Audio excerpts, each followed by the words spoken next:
Universitario, tengan ustedes muy buenos días. Soy el doctor Gustavo Mendoza Ríos, docente emérito de la Facultad de Medicina y médico ginecobstetra, que tiene el placer de ingresar a vuestros hogares mediante su programa Cuidemos tu Salud. Programa patrocinado por la Facultad de Medicina de la UNSA.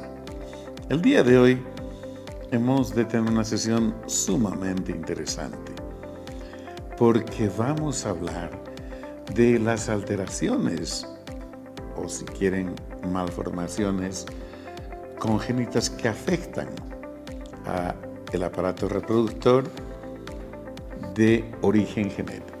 Hemos de tratar de explicarnos qué es lo que sucede cuando estos niñitos nacen y hay problemas en el desarrollo del aparato reproductor. Para ello, hemos invitado a un distinguido profesional, el doctor Germán Meleango Miel.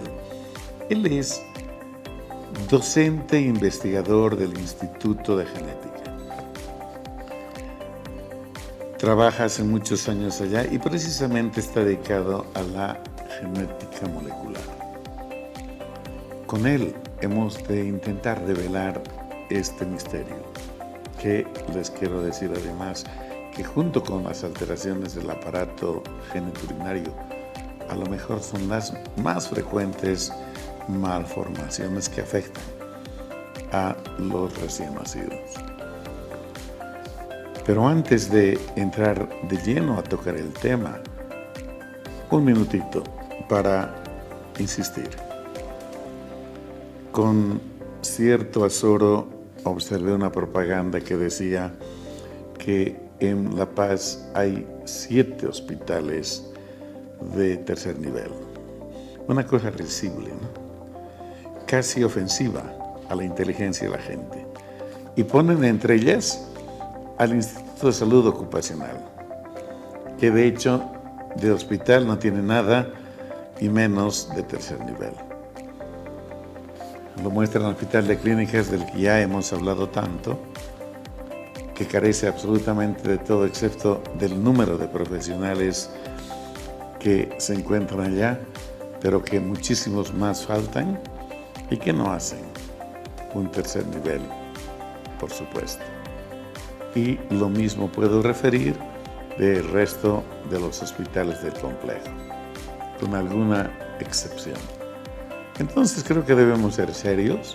Aquí no se trata de contrastar nada. Yo no quiero convencer a nadie, yo no quiero discutir con nadie. Yo estoy solicitando que la población sea atendida como corresponde y merece. Y para ello necesito un hospital de referencia de verdad, un hospital de tercer nivel, un hospital de clínicas de tercer nivel, donde se le brinde a la gente lo que todos los días demanda: atención. Porque los medios lo único que siguen haciendo hasta hoy es mostrar largas filas, hablar obviamente del sufrimiento de la gente que muchas horas espera conseguir una ficha en un vetusto hospital, y de forma solapada se insinúa que es un problema médico. Reitero, ¿por qué no les preguntan a las autoridades por qué ocurre esto? A lo mejor tienen alguna respuesta, pero más que eso, soluciones prácticas y reales. Amigos, dicho esto, vayamos al sector de la Facultad de Medicina Informa.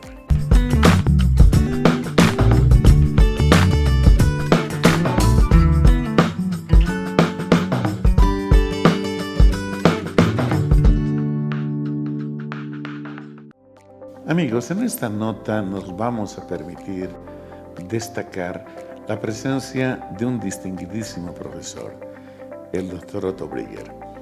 Él es un médico que ejerció muchísimos años como un eximio cirujano, fue decano de nuestra facultad y con 97 años de edad paseó prácticamente todos los predios de nuestra facultad visitando lo que en los últimos años se generó. En fin, a más de eso, fue para nosotros una sorpresa y un orgullo inmensos contar nuevamente con un distinguidísimo visitante, siempre parte de nuestra facultad.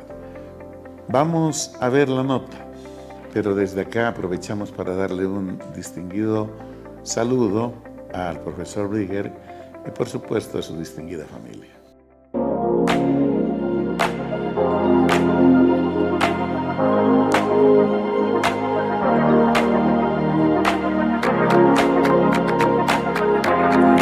He dejado un libro relacionado con la medicina, pero nuestro decano actual, caramba, yo lo felicito y veo de que tiene él en su mente una proyección tan extraordinaria para cada profesional médico que me gustaría estar cerca de él para ver cómo ha llegado a este nivel, que creo que es óptimo, que pronto va a haber cambios acá, pero los cambios no se realizan de un momento a otro buscando a otra persona.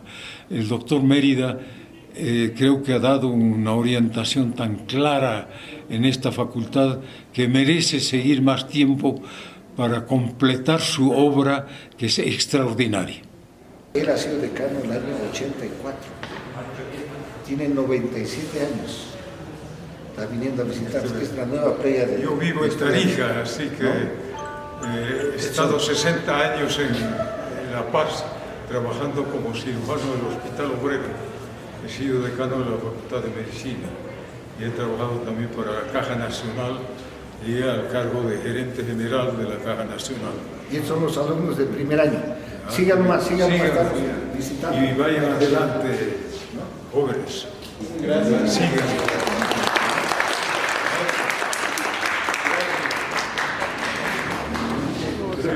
Subli, profesor de patología técnica quirúrgica. Lo veo de cirujano general, el doctor Brigger. Porque era de mi contemporáneo, entre los 15. Ya está. Ya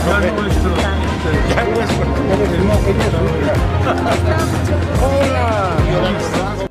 Miren, pues, Está mejor que qué el cosa más Parlamento. extraordinaria. Pero es que Una cosa realmente gigante. aquí están, Sala de lo que conferencias. viene, aquí lo vamos a cerrar. Venga por aquí. A ver.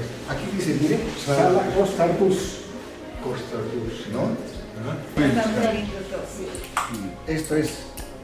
Muy bien, No, felicidades tranquilidad, infinitas. ¿no? Estoy haciendo Sigan las bien. obras. Lo estoy viendo de muchos años. Sí. Gracias. Todo acaba. Esta es la otra entrada que da a otra calle de atrás. Ah, la calle de De atrás de la facultad. Claro. ¿No? Sí. ¿Cómo llama? Se realiza todo el tratamiento. Sí.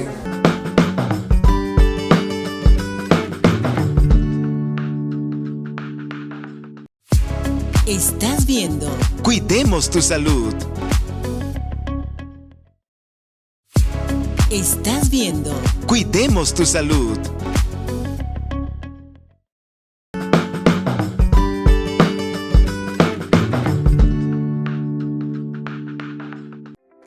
Distinguidos amigos, ya lo habíamos señalado precedentemente, está con nosotros nuestro invitado de hoy, el profesor doctor Germán Meleán Gumiel. Él es un médico especializado en genética molecular y es docente investigador del Instituto de Genética, el instituto más importante del país sin lugar a dudas. El área de su trabajo indudablemente es muy importante y apasionante y hemos de intentar develar algunos aspectos que están referidos fundamentalmente a las malformaciones que acontecen en el sistema, podríamos decir, urogenital. Hemos de iniciar hablando de los problemas, de las anomalías, de las malformaciones del sistema reproductor precisamente. Pero antes de hablar más del tema, permítanme saludar y presentarles a nuestro invitado. Germán, muy buenos días y muchas gracias por aceptar nuestra invitación. Doctor, muy buenos días a todos.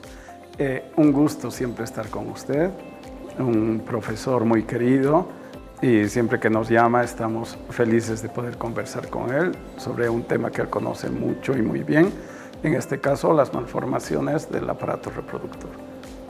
Gracias, Germán.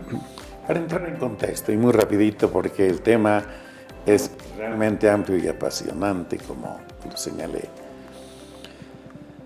Apenas desde 1950 y después en el 70 se empieza a hablar de el ADN en el organismo humano como una molécula que era capaz de lograr que nuestra especie y la de las demás otras especies en el mundo puedan seguir reproduciéndose. Un poco más tarde, apenas 20 años atrás, se termina de identificar al genoma humano, donde recuerdo inicialmente se hablaban de 300.000 genes distintos y codificadores, más tarde de 30 más o menos, me corregirá, y alguien se atreve hoy a hablar de 20.440, una precisión extrema, pero de cualquier manera son realmente conjunto de proteínas que son susceptibles de que marchen muy bien, dar origen a un ser humano sin ningún problema o con mínimos problemas, pero si algo pasa, pueden generar malformaciones y alteraciones que pueden ir desde ser muy pequeñas hasta conspirar con la vida misma. La genética, ¿qué importancia ha cobrado en este último tiempo, querido Germán? Exactamente, estimado doctor. Y justamente hemos llegado a esta especialización de la medicina, apasionados por esta molécula, el DNA. Esta molécula del DNA ha tomado las riendas de la investigación y ha tomado la primicia en esta nuestra película Vida, y aparentemente es el actor principal que rige el funcionamiento del cuerpo. Con un poquito de pena, tengo que decir que las últimas investigaciones están denotando que la célula tiene tal vez con sus múltiples proteínas y enzimas un control sobre el DNA, y ahora hay esa lucha. ¿Es el DNA lo que determina la vida o es la célula misma? No, había un libro que marcó historia en los 70 que se llamaba El gen egoísta, que a muy grosso modo decía que nosotros éramos un envoltorio destinado a transmitir a esta molécula hegemónica, el ADN. Y ahora pues está por salir este libro que lo contradice, que se llama La célula altruista, que dice no, es la célula la que se transmite y el ADN es solo una herramienta. Y las últimas investigaciones apuntan a eso. Es que sabemos tan poco en realidad de la vida y tenemos que estar acostumbrándonos a continuo aprendizaje y que los paradigmas vayan cambiando continuamente. De todas formas, alteraciones en el ADN marcan totalmente el proceso salud de enfermedad. Sin lugar a dudas. Y en el orden genético y hereditario son pues los cromosomas que contienen cantidad de información a través del ADN precisamente, que hace que nuestros descendientes tengan una mezcla tal que si es correcta y perfecta hemos de tener gente ni siquiera igual que nosotros, pero con algunas características, o de lo contrario definitivamente algo totalmente diferente, distinto. En ese orden, el tema de hoy, el tema que nos ocupa y que pedí que conversáramos, es el de las malformaciones, primero referidas al aparato. Y, distinguidos amigos, comenzaremos con una situación que nos va a llevar seguramente al objetivo que buscamos. Con relativa frecuencia encontramos malformaciones. Se dice que el ser humano, de los recién nacidos, pueden encontrarse 2% aproximadamente de malformación. La inmensa mayoría no hacen correr la vida de la gente. Es más, son tan pequeñas que a veces pasan inadvertidas. y un pequeño porcentaje sí conspira contra la vida. El aparato urogenital, o el sistema, mejor dicho, urogenital, es uno de los más afectados. Por eso hay frecuentemente incertidumbre en las familias cuando ocurre algo de esto. Germán, a veces el inicio de el apunte al ovillo, diríamos, ocurre cuando nace un niño y quiere uno identificar por las características genitales externas y encuentra problemas. Este es un problema frecuente y el inicio de la investigación en el caso del Instituto de Genética, ¿verdad? Evidentemente, lamentablemente es un problema muy frecuente, ¿no? Tendría que decir que cada semana tenemos un caso o más de malformaciones genitales. No es raro en nuestro medio, nos da la impresión de que estuvieran a aumentar, lamentablemente no podemos decirlo con precisión, pero sí, es ahí donde empieza la familia a preocuparse, cuando en el neonato el médico les dice que no está seguro del sexo de su bebé. ¿Se acuerda antes, usted lo recordaba mejor, había que apretar un botón azul si era varón y rojo si había mujer? Pues en algunos casos el obstetra no sabía cuál apretar porque los genitales no se podían distinguir. O era un clítoris muy grande o era un pene muy pequeño.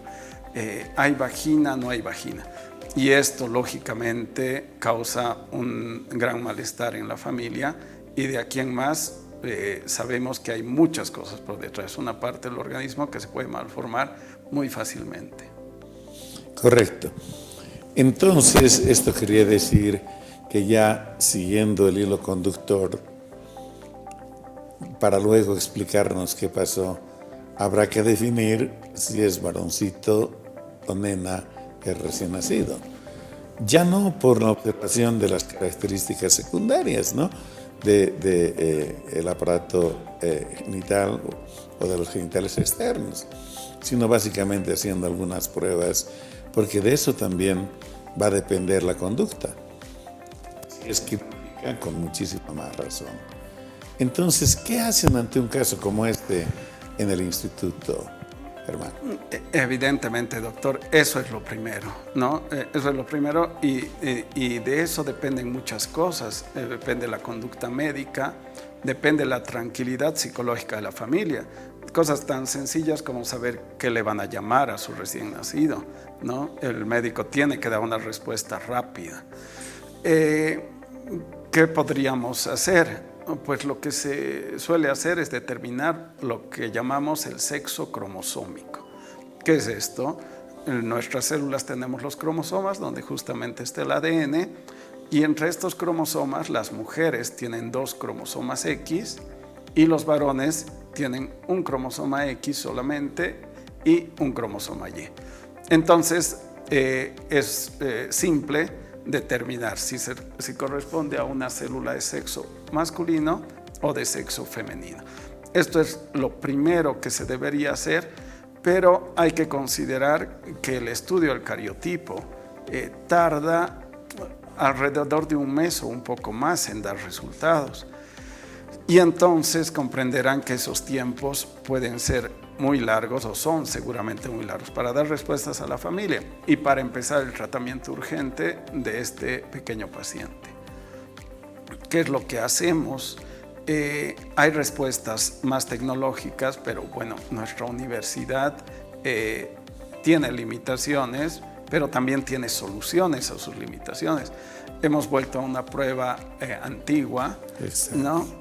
Que a veces las pruebas antiguas no se las abandona porque no eran buenas, sino se las abandona porque surgen otras, ¿no?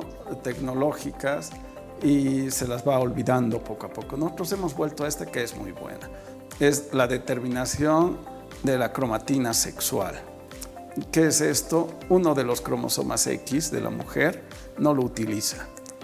Tiene 2 X y vive tranquilamente solo con uno.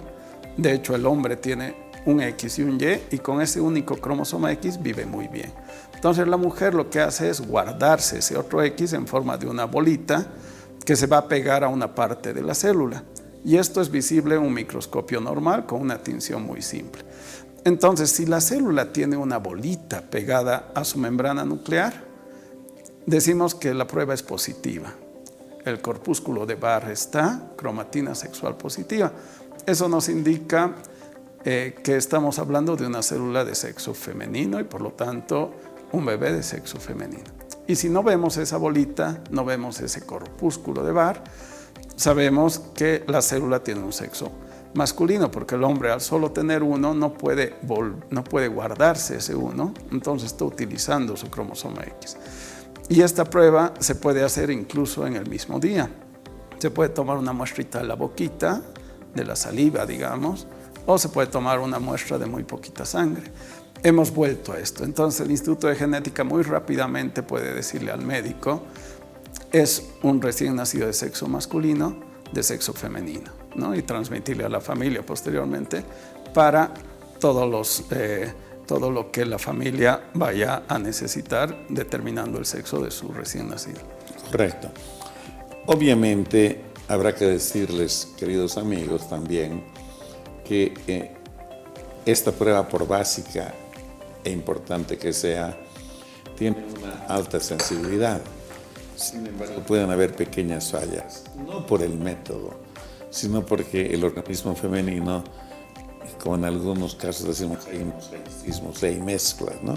Hay células que tienen el cromosoma X como este corpúsculo y otros que no dejan de ser femeninos, por supuesto. Esto amerita entonces, Germán, que a pesar de que ya cuando es evidente el corpúsculo de Barr, no hay nada que discutir, pero en la duda pudiera seguirse con el procedimiento. Y hablaste de hacer un cariotipo, o sea, un recuento de cromosomas. Lo hacen haciendo cultivo, ¿verdad? Efectivamente, doctor. Para ir respondiendo a toda la pregunta, efectivamente hay situaciones en las que el corpúsculo de Barr o cromatina sexual nos puede dar un resultado errado por la característica de la célula. Es interesante saber que hay mujeres que solo tienen un cromosoma X y no tienen cromosoma Y, ¿no? Son mujeres prácticamente normales. Se llama síndrome de Turner esto. Y como solo tienen un X, no van a poder guardar ese su único X. Entonces su cromatina sexual será negativa. Nosotros incorrectamente podríamos asignar a esta célula como masculina, pero es negativa. Y otro síndrome interesante, el síndrome de Klinefelter, es un hombre que tiene 2X y un Y. Es un varón prácticamente normal, pero tiene 2X, así que puede guardar uno de sus X en forma de una bolita, el corpúsculo de Barr. Entonces nosotros veríamos corpúsculo de Barr e incorrectamente diríamos que se trata de un sexo femenino, siendo un varón con síndrome de Klinefelter, por ejemplo.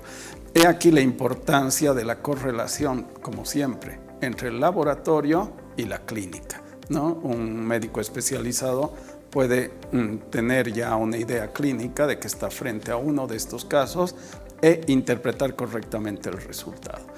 Como bien decía usted, doctor, es necesario hacer una prueba confirmatoria que además podría darnos la explicación de lo que estamos viendo con los genitales, es decir, podría ser también diagnóstica. Es el cariotipo, es decir, del punto de vista de determinación del sexo, ir a ver los dos cromosomas X al microscopio, ya no la bolita, o ir a ver el cromosoma X y el cromosoma Y. Pero además vamos a ver todos los otros 46 cromosomas que tenemos en una célula. Esto requiere un cultivo, es decir, la sangre que le van a sacar al pequeño paciente va a ir a una estufa que está a la temperatura del cuerpo humano y va a estar ahí 3 días esperando a que crezcan, como si fuera una plantita. Y a ver si no crece, va a estar un poco más, ¿no? Y luego se hacen procedimientos químicos con estas células hasta lograr ver sus cromosomas. Y luego hay que hacer muchas observaciones al microscopio donde se vean los cromosomas claramente, porque los cromosomas pueden ser muy poco visibles o muy visibles. Entonces hay un proceso largo detrás de esto que incluye un cultivo celular y que puede dar resultados tardíamente, pero con mucha mayor precisión que el corpúsculo de Barr.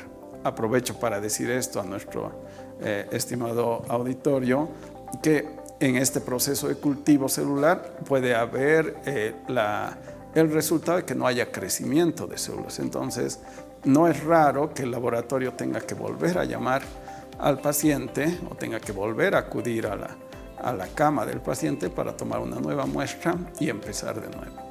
Correcto. Amigos, hemos de seguir conversando sobre el tema.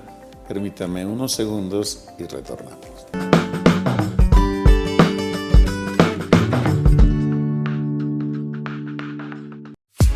Estás viendo Cuidemos tu salud. Estás viendo Cuidemos tu salud.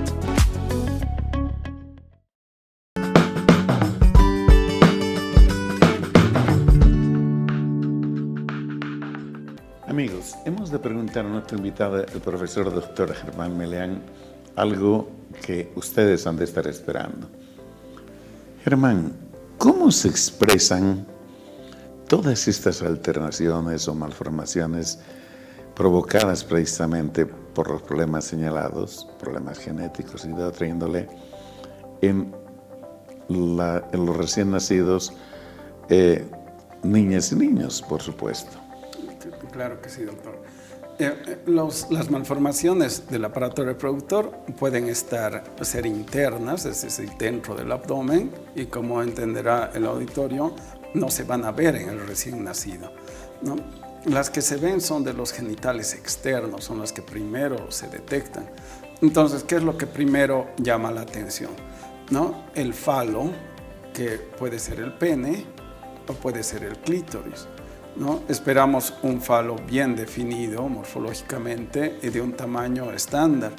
A veces tenemos algo pequeño que nos parece muy pequeño para ser un pene o muy grande para ser un clítoris, ¿no? A veces el diagnóstico viene de neonatología como un micropene, pero más frecuentemente vienen como genitales ambiguos. Entonces, un falo de un tamaño no adecuado es una de las malformaciones más frecuentemente vistas. Otra es la ausencia de testículos en las bolsas escrotales, ¿no?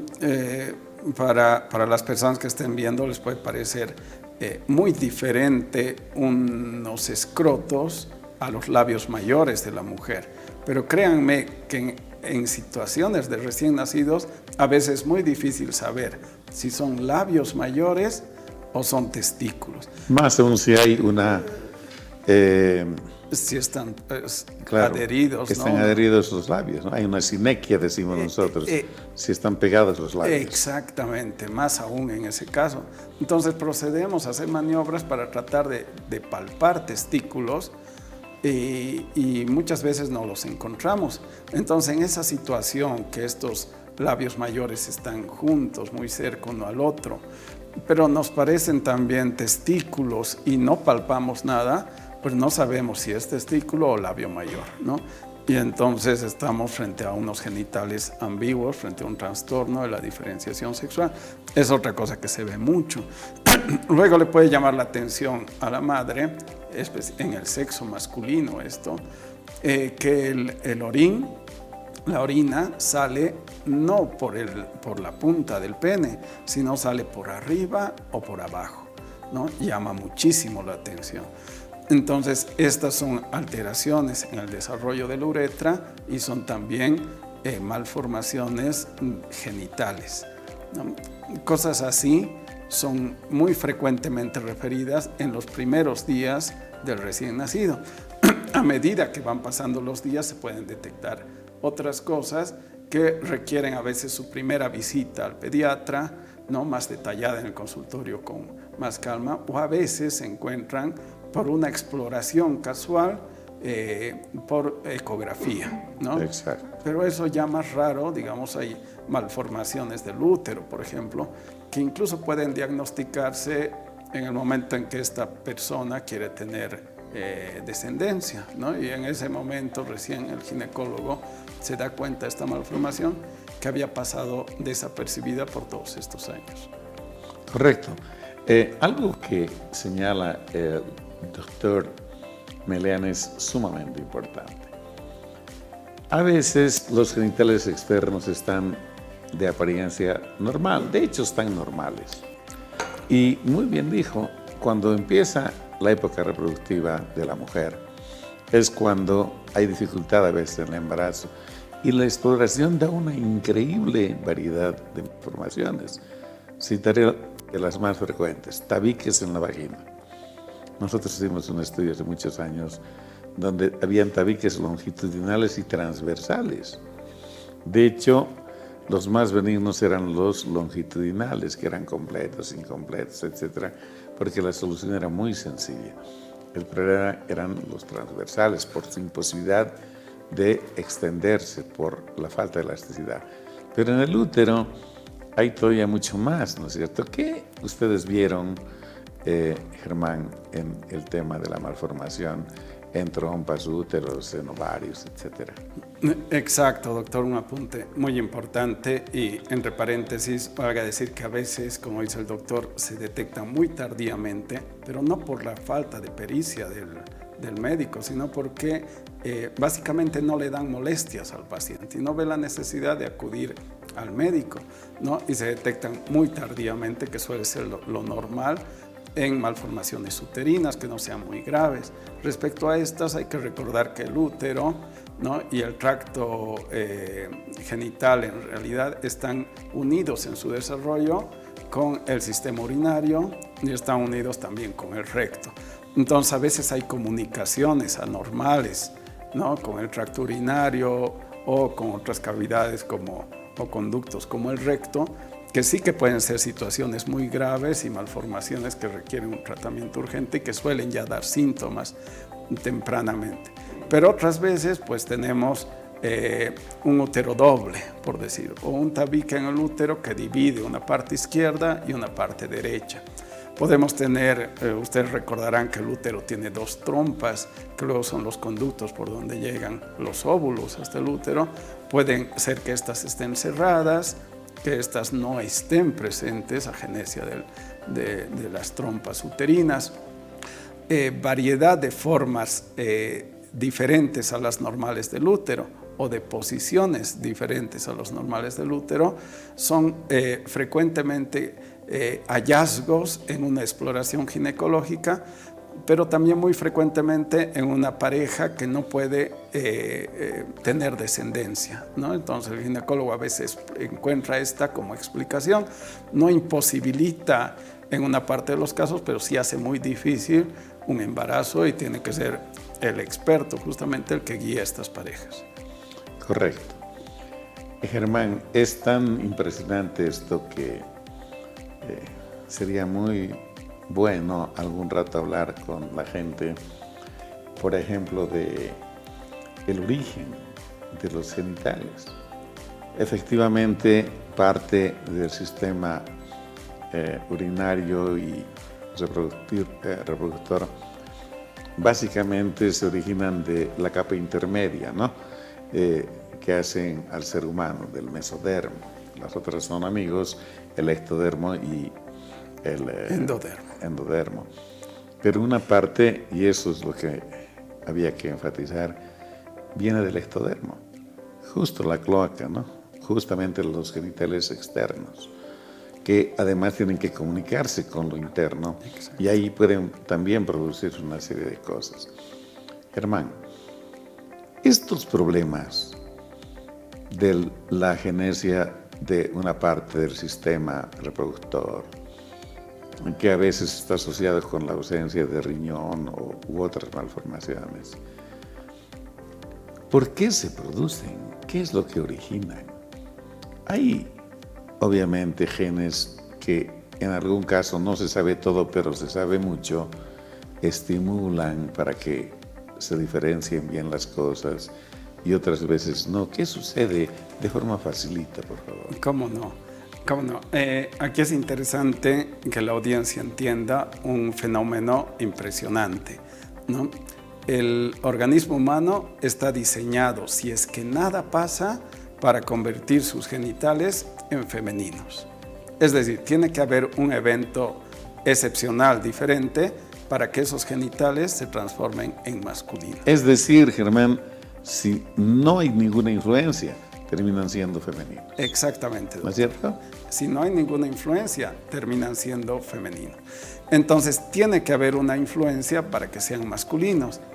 Y en facilito, esta influencia sería la testosterona, ¿no? La testosterona y sus metabolitos harían que una cosa vaya hacia masculino, un genital, pero si no existe testosterona, irían hacia femenino, ¿no? Eso es lo que sabemos desde hace muchísimo tiempo. Ahora imagínense ustedes, auditorio, si hay una mujercita en el vientre, ¿no? Un feto de sexo femenino, y la mujer está consumiendo testosterona y esa testosterona está llegando hasta su feto, entenderán que esa testosterona va a transformar sus genitales, aunque sea momentáneamente, hacia masculino. Así estamos diseñados. Si nada pasa, es femenino. Y si hay testosterona, se va hacia masculino. Luego de saber que la testosterona era fundamental, la investigación fue a ver y cómo se va creando esta testosterona. Bueno, lo que sabemos, y muy rápidamente hasta ahora, es que hay un gen muy famoso que es el SRY. Ese SRY activa otro gen, el cual hace que se empiecen a formar células que finalmente van a producir testosterona, ¿no? Entonces, esto dirige a las gónadas hacia masculino. Y hay un factor, se los digo porque a muchas de las personas, de las damas que nos estén viendo, le van a pedir algo así en laboratorio. Es un factor, una hormona antimülleriana, y esta hormona antimülleriana evita que se desarrollen otros genitales femeninos en el cuerpo masculino, ¿no? Se los decía porque también se usa esta hormona, se la pueden pedir a un paciente para conocer la reserva ovárica, ¿verdad? En pacientes adultos. Entonces, esta hormona antimülleriana más la testosterona hacen que esas gónadas que deberían ser femeninas se vayan hacia masculinas. Es sumamente importante para la diferenciación morfológica y después funcional la presencia de este gen, el SRY, que es capaz de estimular a otras células que inicialmente aparecen y que se van a volver luego testículos y espermatozoides y demás, para que formen testosterona. Su ausencia o la presencia de la antimülleriana va a trastornar definitivamente un buen desarrollo. Es que inicialmente, y habrá que decirlo, Germán, a la tercera semana de gestación, a la cuarta, a la quinta, no hay pues diferenciación. Recién es alrededor de la quinta, sexta, que esto que acaba de señalar empieza a influir para hacer la diferenciación. Entonces, en teoría, inicialmente podían generarse trompas o podía generarse las estructuras masculinas, testículo, epidídimo, etc. Sí. Y ante la influencia de estas enzimas, de estas proteínas, una se atrofia y la otra se desarrolla, para decirlo en facilito, o a la inversa, ¿verdad? Y cuando no está clara esta situación, cuando no hay definición, entonces viene todo lo que pueden llamarse malformaciones, alteraciones, etc.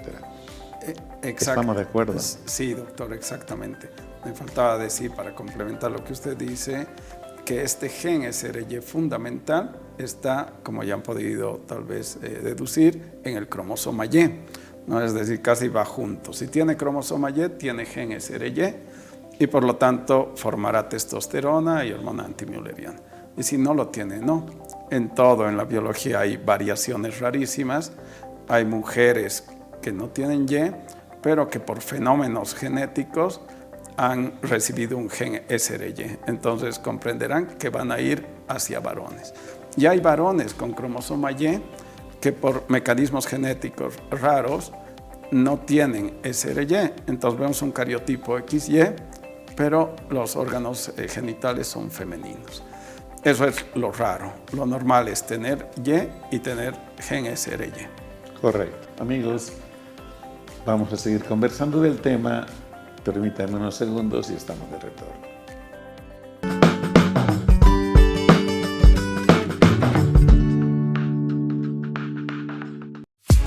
Estás viendo Cuidemos tu salud.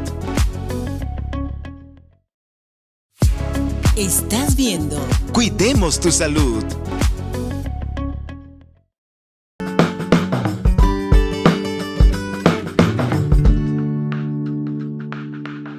Entonces, ¿cómo se maneja los casos que son referidos al instituto?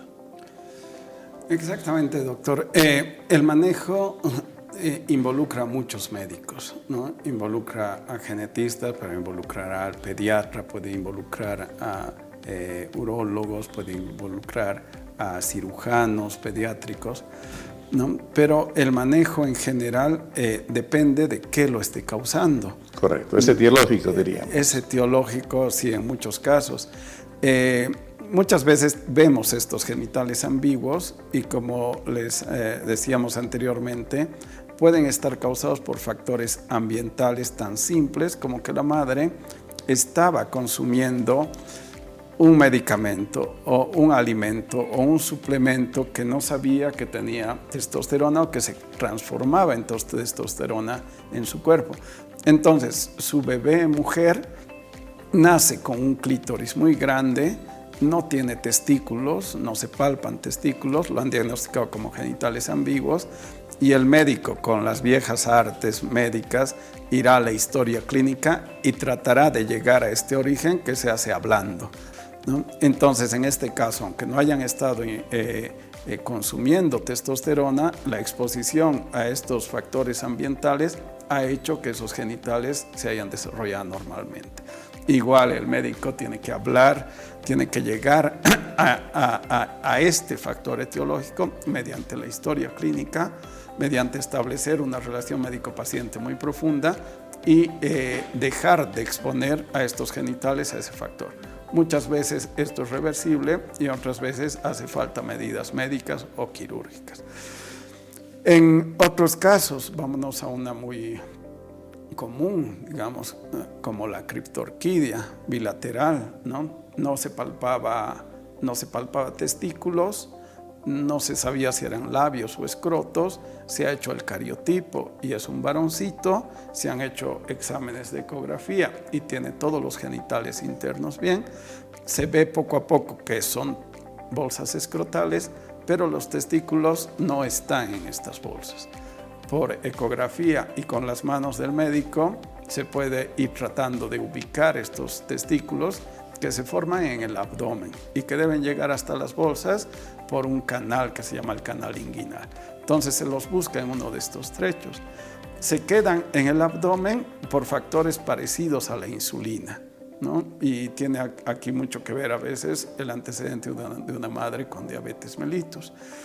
Y se quedan en el canal inguinal por alteraciones en testosterona. Entonces, de acuerdo a donde los encontremos, puede haber uno u otro manejo médico. Se espera un tiempo a que estos testículos lleguen hacia la bolsa escrotal, porque tenemos los varones, los testículos más lejos del cuerpo, porque tienen que estar 1 grado centígrado a una temperatura más baja que el cuerpo. Si nuestro cuerpo está a 37 grados, estos testículos tienen que estar a 36. Y no pueden quedarse mucho tiempo dentro del abdomen en una temperatura muy alta porque se dañarán y eventualmente se pueden transformar en tumores malignos. Entonces, el médico especializado esperará prudentemente con medicamentos que, como les digo, tienen que ver con testosterona u otro tipo de medicamentos parecidos, tratará de ayudar este descenso y si luego de un tiempo prudente no se llega a esto, intervendrá el cirujano para forzar que lleguen hasta los escrotos. Lamentablemente hay casos dramáticos en que los padres nunca se dieron cuenta.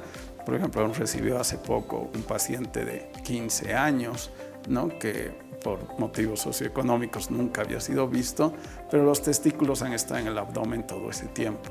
Es peligroso y el cirujano tiene que intervenir rápidamente para extirpar estos órganos que ya no son funcionales, lamentablemente. En situaciones de genitales femeninos, ¿no? Nos contaba el el doctor con tabiques vaginales, por ejemplo. Entonces, él mismo nos refería que el tratamiento quirúrgico se debe efectuar para permitir luego el correcto funcionamiento de este órgano que tiene mucho que ver con la reproducción y con el parto. En el útero lo propio. En muchos casos la malformación no es tan grave y permite la reproducción y el funcionamiento correcto, pero en otras el cirujano tiene que intervenir. En gran parte de los casos se puede resolver a tiempo y hay malformaciones a veces muy complejas que lamentablemente tenemos que decirle a los pacientes que por ahora no se puede hacer mucho, ¿no? Entonces hay diferentes tipos de manejos hablando de diferentes tipos de malformaciones. Correcto. De hecho, además, en el instituto la atención permitirá definir el caso, aunque, como bien se dijo, no tengamos a lo mejor recursos ni en el mundo para resolverlos. Es el caso, por ejemplo, de los pacientitos con síndrome de Turner. Pueden a lo mejor con apoyo hacer una vida razonablemente normal. Yo sé que todos los temas genéticos conllevan una serie de cosas adicionales, ¿no? Hasta desde el punto de vista intelectual, digamos. Ciertas limitaciones, en fin. Pero con apoyo y todo pueden hacer una vida. No tendrán a lo mejor la posibilidad de reproducirse, pero por lo demás pueden ser un importante aporte a la sociedad y a la familia. Creo que eso es muy importante también que destacar, Germán. Exactamente, doctor. Miren, el síndrome de Turner, si lo vemos en libros antiguos de pediatría o de genética, se cuenta una cosa desastrosa. Al día de hoy sabemos que son mujeres normales, pero que básicamente no pueden tener descendencia. Entonces aquí el asesoramiento, la charla médico-paciente con los padres y luego cuando sea un poco más grande con el paciente, le pueden ayudar a hacer un proyecto de vida sabiendo de esta limitación, pero sabiendo que hay muchas alternativas para tener descendencia, aunque no propia, ¿no? Pero también, si usted me permite un punto, en el Instituto de Genética pues, hemos desarrollado el estudio mutacional para los casos de hiperplasia suprarrenal congénita. Estas serían mujeres, ¿no?, que empiezan a producir algo parecido a la testosterona, su mismo cuerpo lo hace, porque su glándula suprarrenal, una glándula que está sobre el riñón, está dañada y produce mucha testosterona. Entonces, como ya dijimos, si hay testosterona, la mujercita desarrollará un pene y algo parecido a testículos, y eso es lo que vemos al nacimiento. Y nos preocupa mucho porque esta enfermedad, más allá de tener la malformación genital, tiene un serio problema que puede poner en riesgo la vida del recién nacido, porque esto tiene que ver con la sal y el agua, ¿no? Puede estar perdiendo mucha sal y mucha agua en pocos minutos y fallecer. Entonces aquí el diagnóstico, que parte de unos genitales ambiguos y que luego llegará al diagnóstico seguro de hiperplasia suprarrenal congénita y el manejo adecuado del tipo hormonal y de reposición de líquidos y sales, es fundamental para la vida de estos pacientes. De hecho, el análisis mutacional nos da la certeza en el diagnóstico y puede permitir un manejo adecuado de estos casos. Clarísimo. Germán, infortunadamente el tiempo se nos fue. Cuando las cosas son tan importantes como la que hoy conversamos, el tiempo vuela. Así que no nos queda otra más que agradecer nuevamente la gentileza que tuviste y pedirte que en otra oportunidad podamos hablar a lo mejor sobre aspectos referidos a tu área tan importantes como el que hablamos hoy. Tu despedida, por favor. Doctor, muchas gracias. Es un verdadero honor estar en este programa y acompañarlo a usted. Da realmente gusto estar aquí, ser entrevistado por un profesor tan querido. A todos, pues, mi agradecimiento y las puertas del Instituto de Genética están abiertas. Nos especializamos, como ustedes ven, en malformaciones de todo tipo. Básicamente, cuando hay una malformación congénita, es el genetista, al médico al que llaman, y nosotros ahí estamos prestos a atenderlos. Muchas gracias, Germán. Amigos, ahora permítanme ir al sector Avances en Medicina.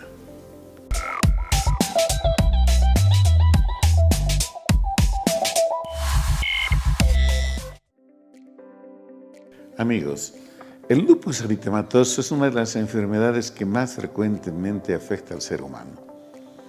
Infortunadamente, dada la cronicidad de la misma, afecta una serie de sistemas, porque el origen casi siempre es de orden inmunológico.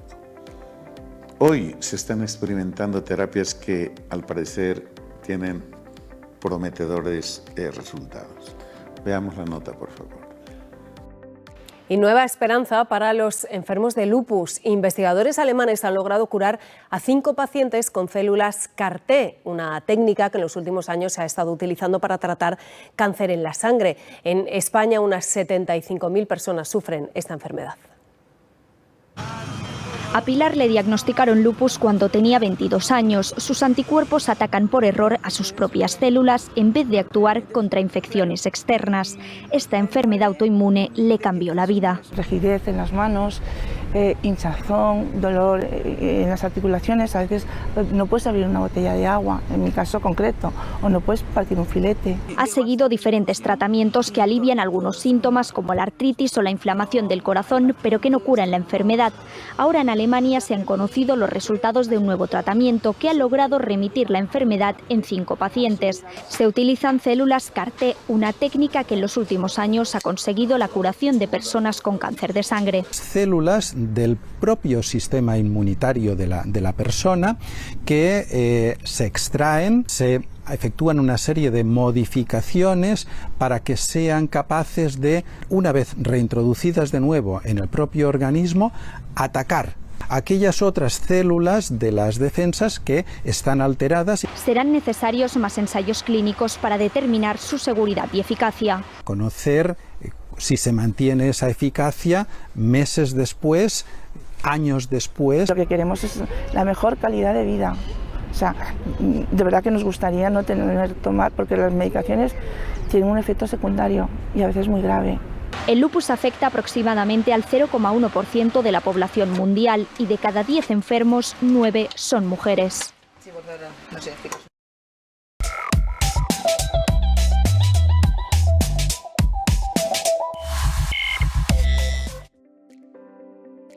Distinguidos amigos, esto fue todo por hoy. Esperamos sinceramente que la conversación que sostuvimos con nuestro invitado haya sido de vuestro agrado.